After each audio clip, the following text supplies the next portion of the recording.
time for the Luke Howard Show live. Woo! We haven't got an audience, but I've got to do it myself, haven't I, still? Woo, woo, woo. Our audience, well, they are here, actually. Our audience are here. Look, here you go. Woo! Thank you very much. Thank you.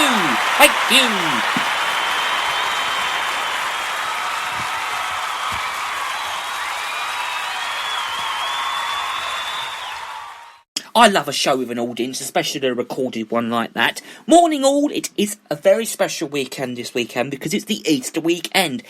And I am still here, yes of course, I'm here every day, Monday to Saturday, 10 till 10:45. Today, all next week, and then the week after we're doing 10 till half 11, which is going to be great. Absolutely amazing. The hours are wrapping up next week, so yeah, so we can do that. Lots to get through today, lots to do, but first, we're going to start the show with some special shout-outs, I think. And I've got all my shout-outs written out here. Look, they're on my piece of paper.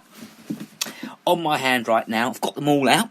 Because I'm going to do a special shout-out to the wonderful Asa Ray. He is a big viewer on this show. He listens to the show all the time. And actually, he's quite close to me, actually. Because, this will make you all laugh, he's my cousin. Oh, yep. I know what you mean, yep, he is, yep, he's my cousin. So, big shout out to Asa Ray, who listens to the show, and of course his dad Neil, which is my uncle, so big shout out to all of them. Mwah! Lots of love from the one and the only show, of course. Right, okay, let's crack on with the show now, because we've got lots to get through on today's show, and we are going to talk about the Boris Johnson Hospital, and of course, as I said yesterday, we're going to talk about the charity side of the virus, and we're also going to talk about the transport side of the virus as well. So let's start off with this Boris Johnson story, because it's there is a coronavirus survivor. He's laid bare in the harrowing detail exactly what Boris Johnson will be battling while in intensive care. His name is Davey Hunt. He spent 10 days in the same hospital at St Thomas's in London, which is not central London, it's actually South London. He's currently being treated for COVID-19. Now, the disease first struck with... Let's have a little flashback of this. So it first struck with what felt like a cold, but with a master of days, he had made Davey feel like he was being hit by a train, which is just absolutely terrible, really. He said, I had a temperature of 41 degrees sweet, a fever. That's otherwise known as a fever. He had a cough and a headache, and he had aches and pains, and his breath, he couldn't breathe, so he called 999, of course. What do? You have to call 999. He was immediately placed in an induced coma for 2 days, which allowed his whole body to fight the disease. He said, I honestly thought I was going to die. I gave my brother my will, and off I went to sleep. Once I woke, it was, and he explained that he was in a very serious condition, but he couldn't respond well to treatment. He said, I spent another 2 days in ICU on an ventilator. He said that I witnessed lots of these things, and he couldn't really see again. His sight of people was dying in front of you, he said, is one of the worst things I've ever seen.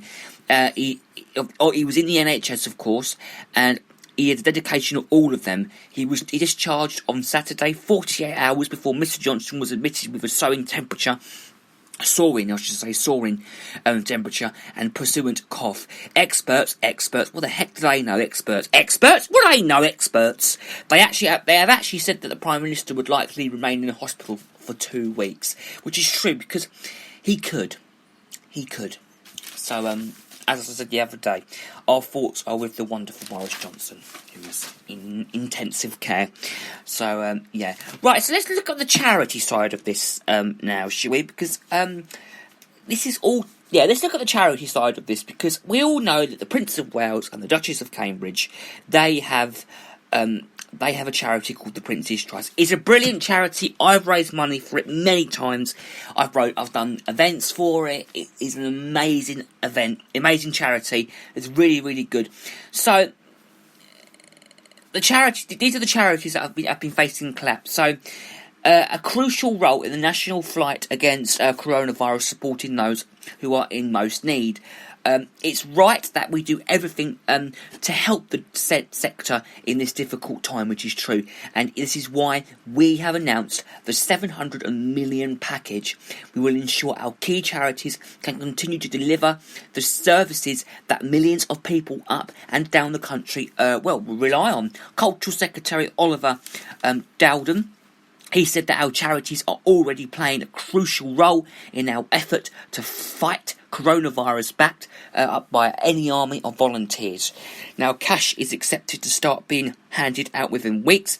Many charities welcomed the bailout the other night, but some warned that billions more, they needed to stop many organisations going bust, I suppose.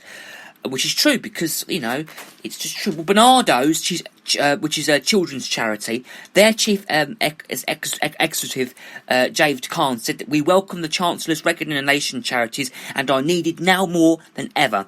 But with the sector set to lose $4 billion in 12 weeks, the 700 million package is little more than a sticking plaster and does not go far enough to ensure Barnardo's and other charities can continue to support vulnerable children. Now, Sue Ferguson-Smith, she's commented that we welcome the news of the much-needed help for the third sector and understand why the focus is on charities delivering frontline services.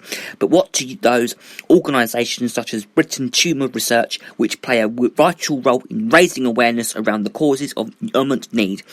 They're delivering seed funding for research and importantly giving hope to so many as a relatively small charity. Now, Brian Tumour Research is facing a 50% drop in the animal income over the next 3 months, and this equates to 2 million, would you believe? 2 million quid. That is amazing. The charitable research funding impacts on the government's own